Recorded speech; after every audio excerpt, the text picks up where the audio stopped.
Let's explore everything you need for meditation with adrenal fatigue. Whoops, that's the wrong button.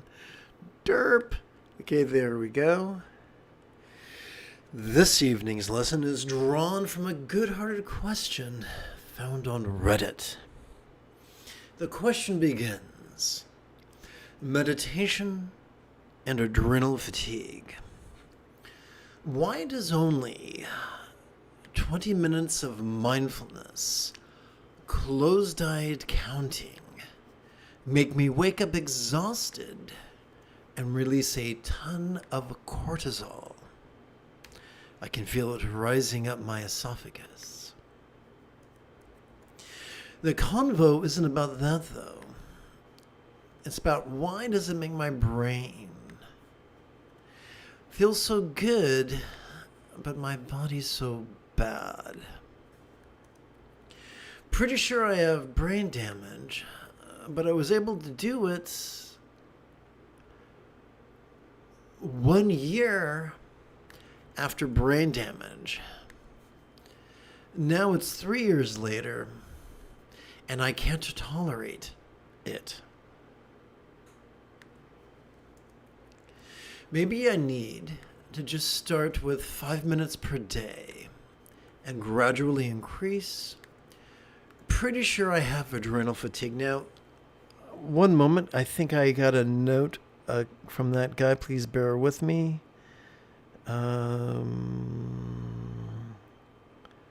Let's see.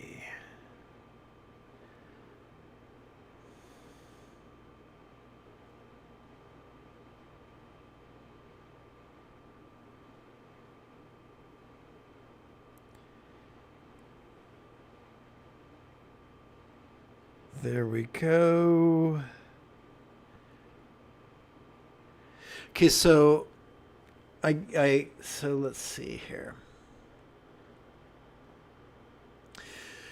The individual continued with his question. That sounds amazing, and thanks for spending time typing all that to me. I tried TM, and that seemed to get me a rush of stress too. Is this and ease the same idea?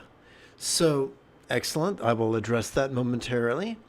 For TM, I was basically saying so out, and this is very similar to the this ease. Do you think the body's smart enough to know the significance? And yes, if you can send a link, that would be cool too. I do love the explanations of these things because I dig deep as I am dying for a practice that won't stress my body, and it seems crazy that I'm hurting myself meditating. Okay, excellent, excellent, excellent. So let's dig into it. We shall begin with broad brushstrokes, and I hope that wasn't incomprehensible. So, before we speak with meditation advice, let's talk about medical advice.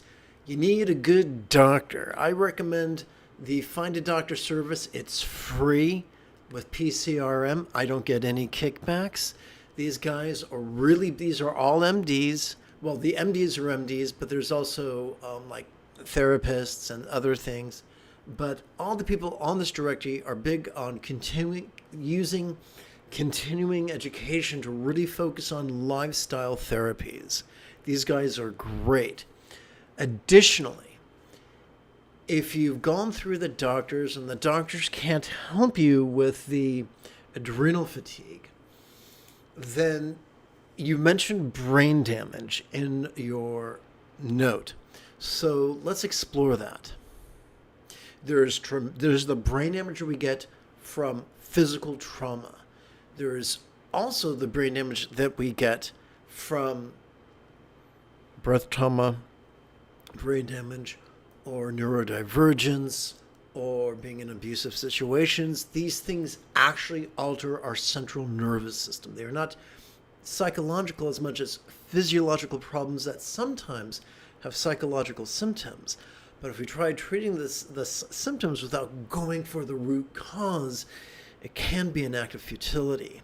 So I spent years working with a whole constellation of difficult symptoms.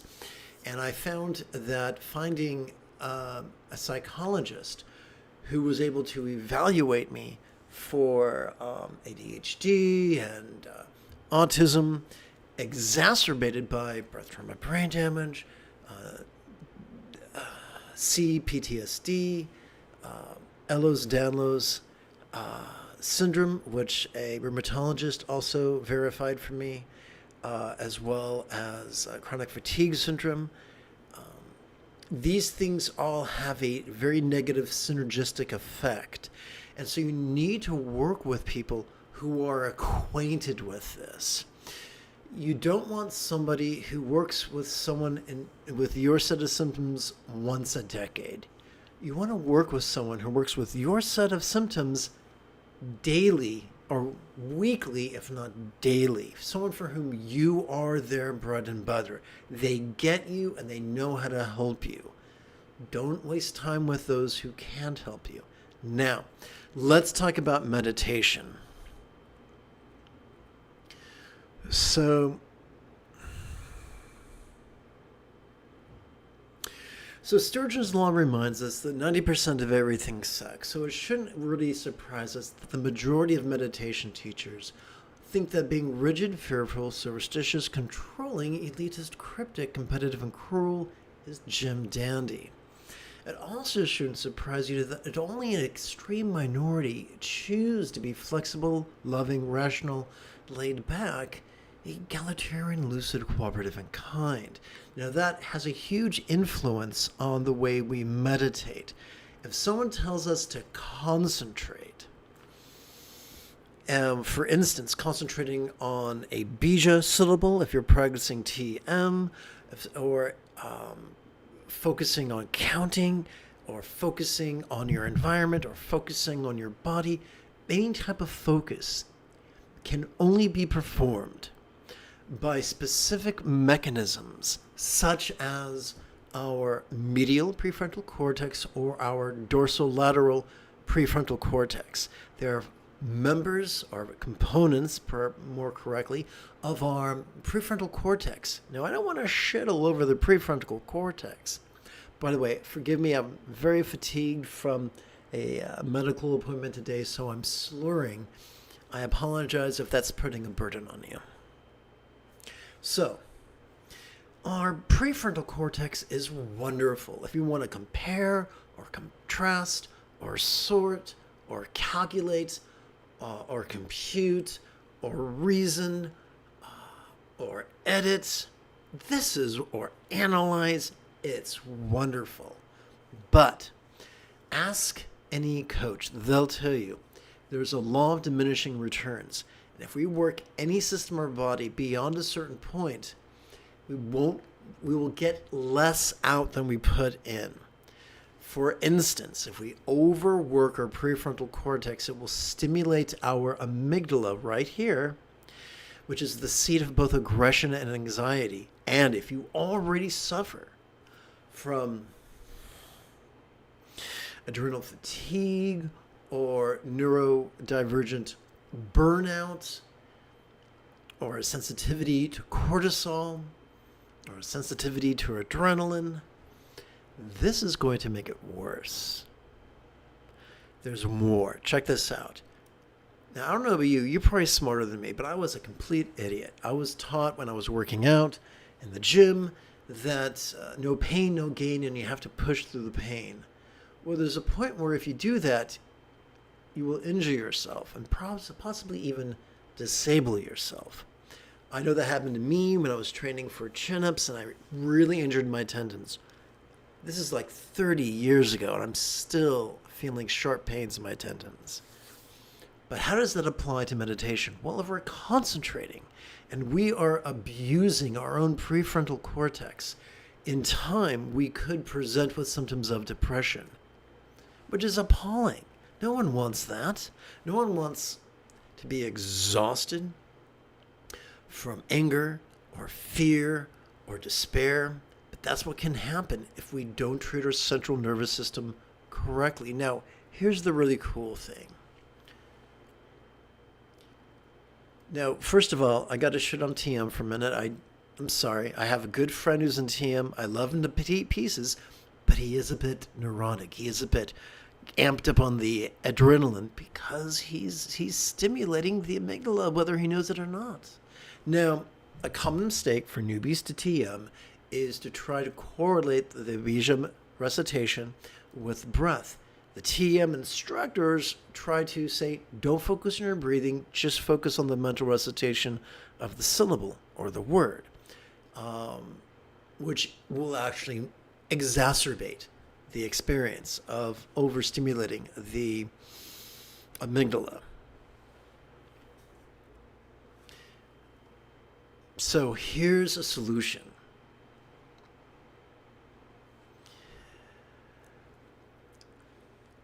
Concentration is different from mindfulness. Every time we inhale, whether we know it or not, we access the sympathetic nervous system. Now, this is very, very important, so listen up, perk up your ears. The sympathetic nervous system, located in the center third of our spinal cord, is designed not for concentration, but to help us perceive. How? To perceive vulnerably, passively, viscerally, and randomly. That is completely different from concentration. Completely different. So we're designed to notice whatever comes up. Whatever sights, sounds, sensations, flavors, scents, or the like we're exposed to. Whatever emotions, intentions, thoughts, memories, or imaginings cartwheel across the stage of our mind. Now, could that feel occasionally overwhelming? Of course. So how do we deal with that? Every time we exhale, whether we know it or not, we are already wired to access our parasympathetic nervous system, ensconced within both the lower third of our spinal cord as well as the upper third of our spinal cord.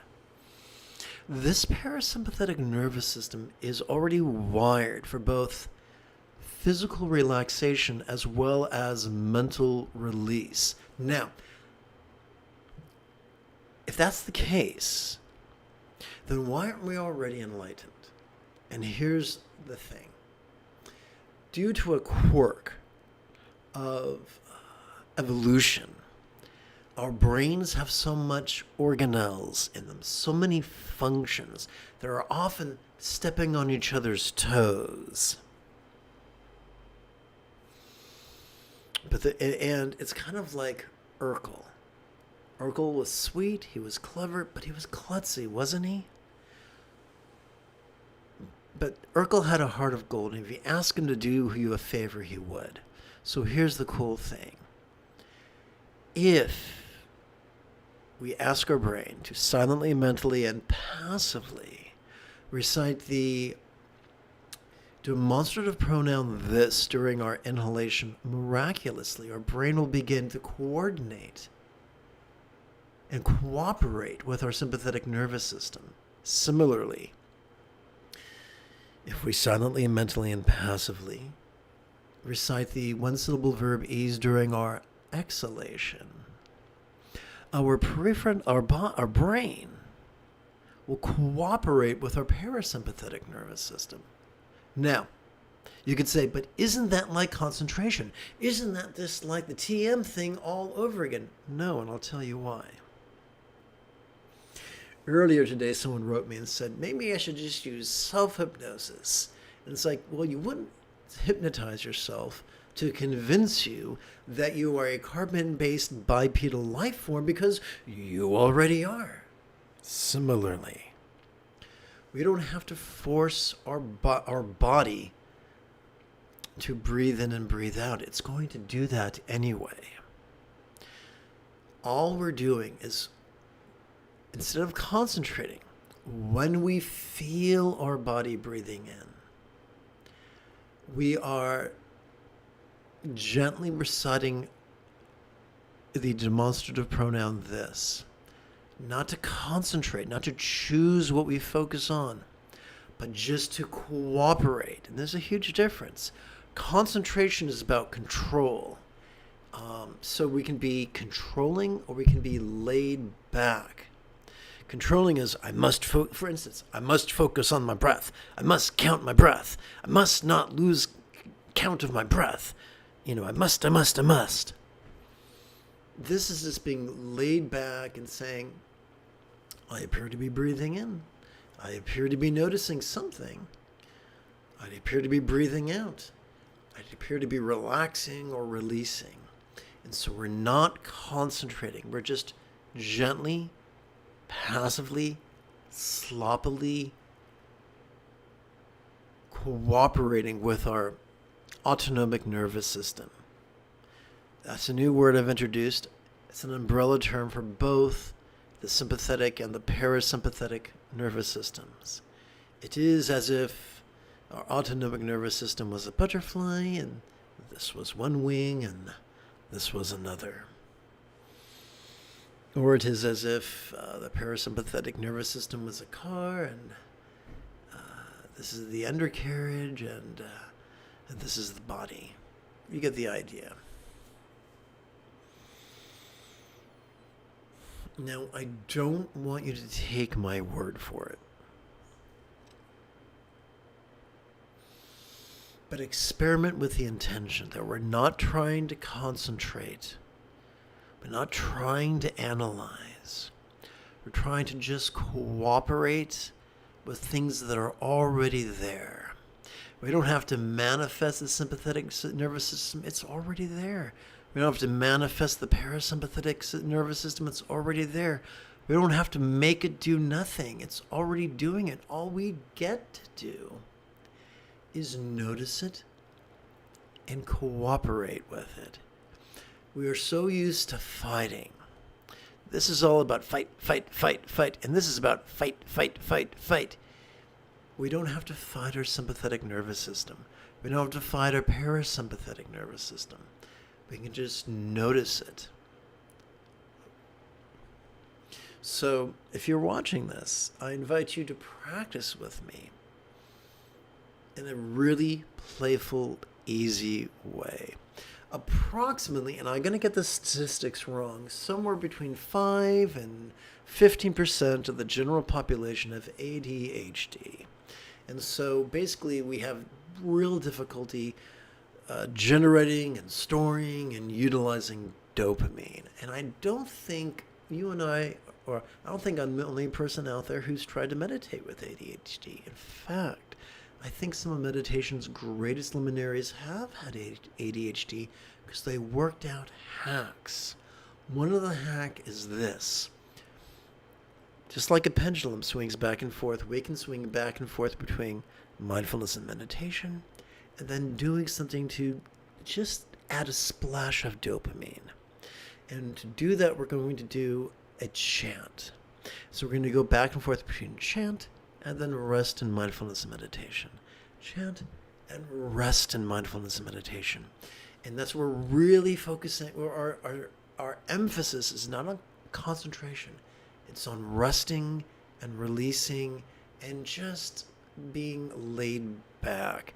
If you've seen the movie, this is a fun movie, but have you seen the movie The Big Lebowski? I'm sure you can find it on Roku. I'm sure you can find it online. Maybe you can find it on YouTube. It's worth watching because the dude is very laid back, and it's kind of fun to have him as an occasional archetype. So I look forward to practicing with you together as a team. After approximately 30 seconds of housekeeping. This is Lama Jigme Gyatso of the Buddha Joy Meditation School. For more than 30 years, I've spent about 8 hours a day, almost every day, studying, practicing, mastering, and reverse engineering every sect of Buddhism so that you won't have to. Welcome to Meditate Like a Jedi, which is made possible due to the generosity of viewers just like you. So this is a brand new text that occurred to me today. If it's clever, we can say it was a psychic download. If it sucks, you can just attribute it to me. I gotta push the right button here because that's how OBS works.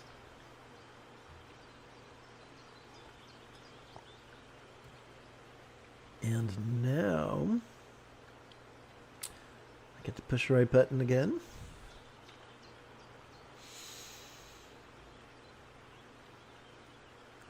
So let's begin. So the Buddha taught there were 4 bases of mindfulness. And they have many names in many languages. In English, I like describing them in terms of the circumstantial, the physical, the interpersonal, the circumstantial, the mental, the interpersonal, and the physical. So let's start by bringing the circumstantial, whoopsie, where's the cursor, into the path of love and release, which sounds kind of salacious, doesn't it? It sounds like a euphemism for something you started doing in junior high. So please chant with me. And this is not a prayer. We're just using words to gently exercise the neural pathways we already have for empathy. Together. May all circumstances of all beings appearing yet impermanent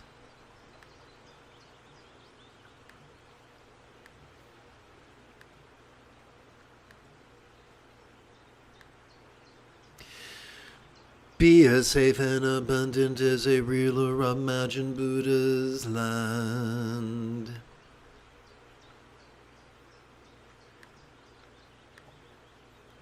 Let's do that a few more times. May all circumstances of all beings appearing yet impermanent be as safe and abundant as a real or imagined Buddha's land. May all circumstances of all beings appearing yet impermanent be as safe and abundant as a real or imagined Buddha's land.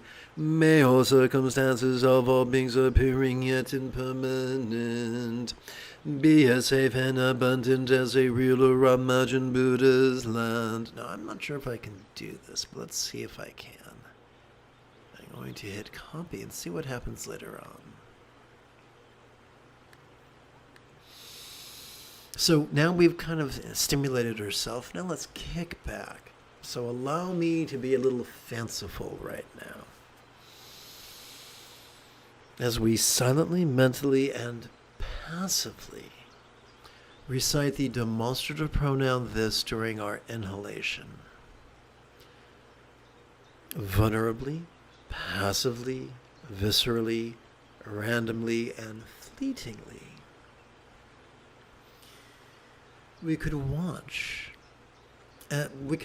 mind's antics as it perceives, emotes, intends, reasons, recalls, and imagines. As we silently, mentally, and passively recite the one-syllable verb ease during our exhalation, we could find ourselves relaxing into mind's non-graspable nature.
And by the way, the links I showed earlier are live in the description area below the video under the heading Freebies.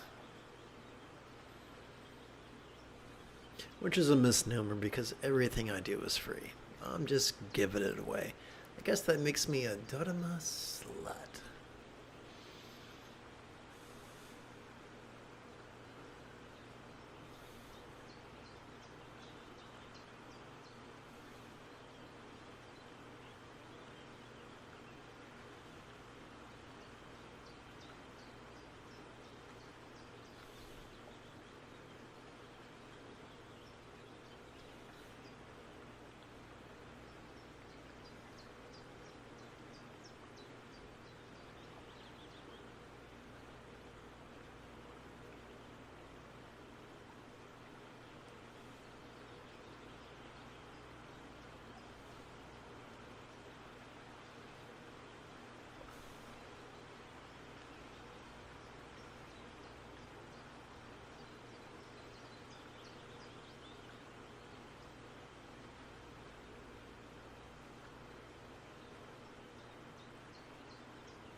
And now we begin the second quarter of this evening's practice by bringing the mental into the path of love and release.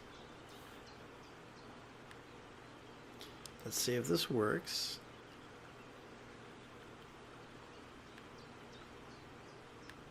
Yay! Okay, let's play with this for 4 repetitions. May all minds of all beings are yet impermanent be as joyfully enlightened as a Buddha's mind. May all minds of all beings are yet impermanent be as joyfully enlightened as a Buddha's mind.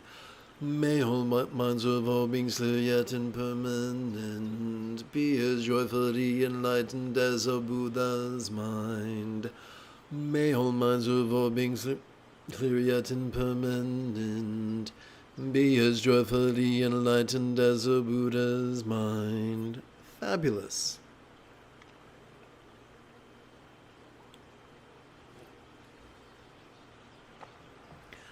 Now that we've enjoyed a splash of dopamine, let us return to meditation.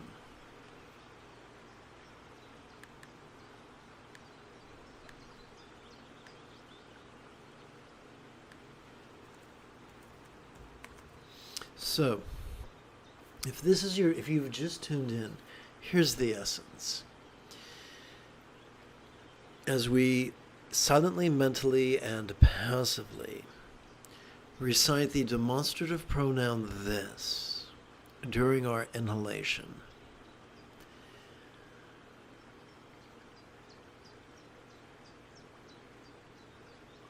vulnerably, passively, viscerally, randomly, and fleetingly,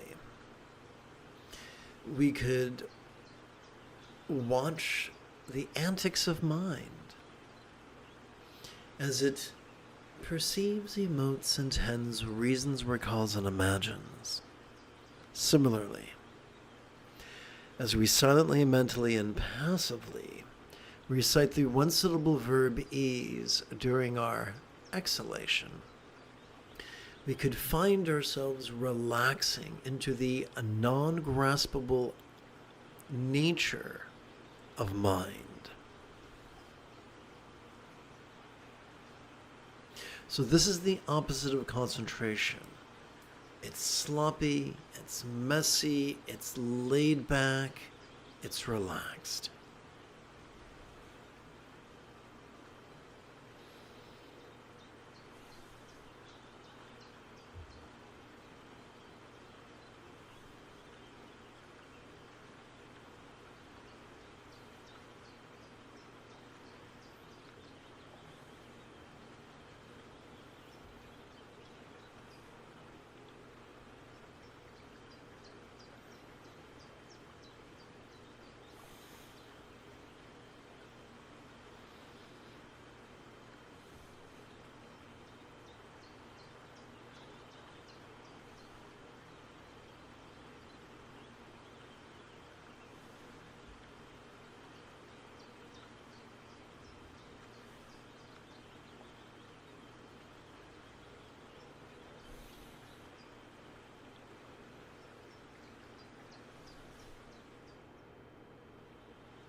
Let us now begin the third quarter of tonight's practice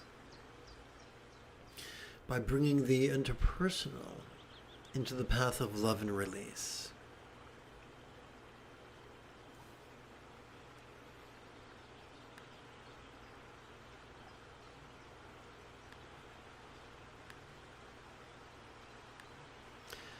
Together. May all relationships of all beings resounding yet impermanent be as peacefully loving as a Buddha's speech. May all relationships of all beings resounding yet impermanent be as peacefully loving as a Buddha's speech. May all relationships of all beings resounding yet impermanent be as peacefully loving as a Buddha's speech. May all relationships of all beings resounding yet impermanent be as peacefully loving as a Buddha's speech.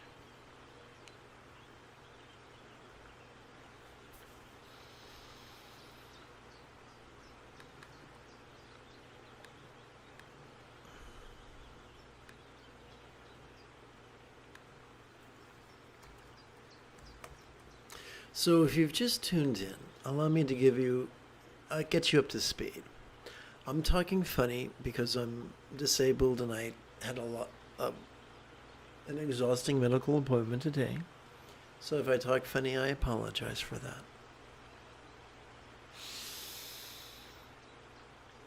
When we silently, mentally, and passively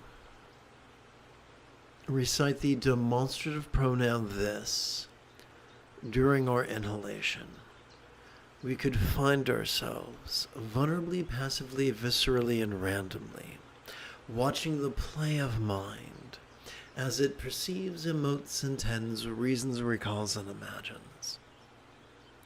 Similarly, as we silently, mentally, and passively recite the one-syllable verb ease during our exhalation, we could find ourselves relaxing into mind's non-graspable nature.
We come now to the fourth quarter of this evening's practice, where we bring the physical into the path of love and release.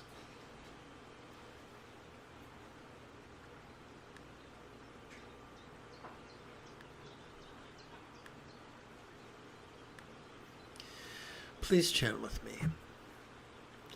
May all bodies of all beings sensual yet impermanent be as beautifully healthy as a real or imagined Buddha's form. May all bodies of all beings sensual yet impermanent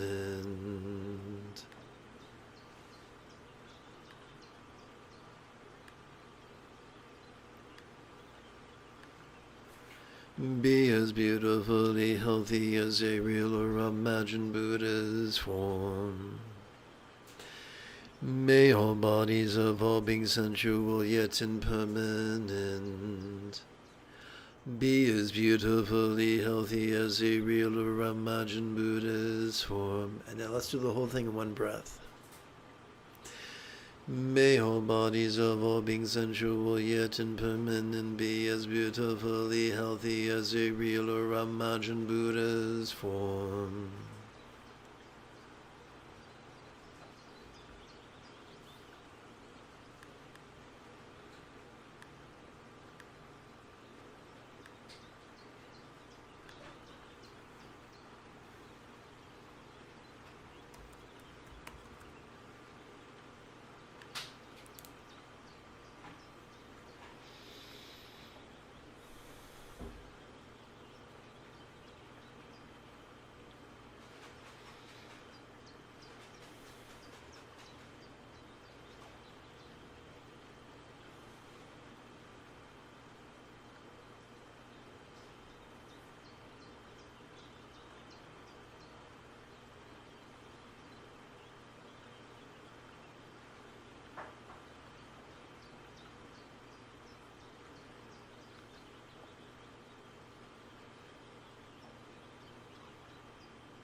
Let us seal this evening's practice.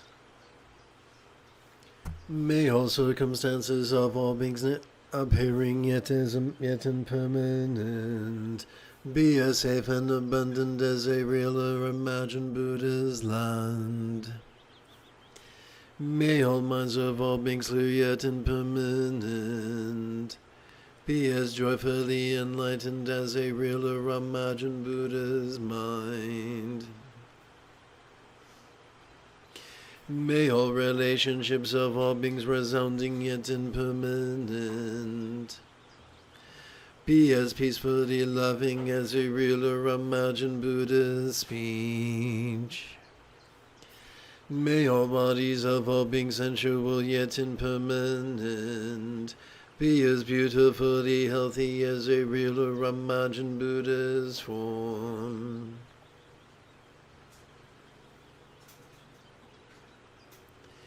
If you feel that I have earned it, you could give this live stream a thumbs up. You could even help support this channel.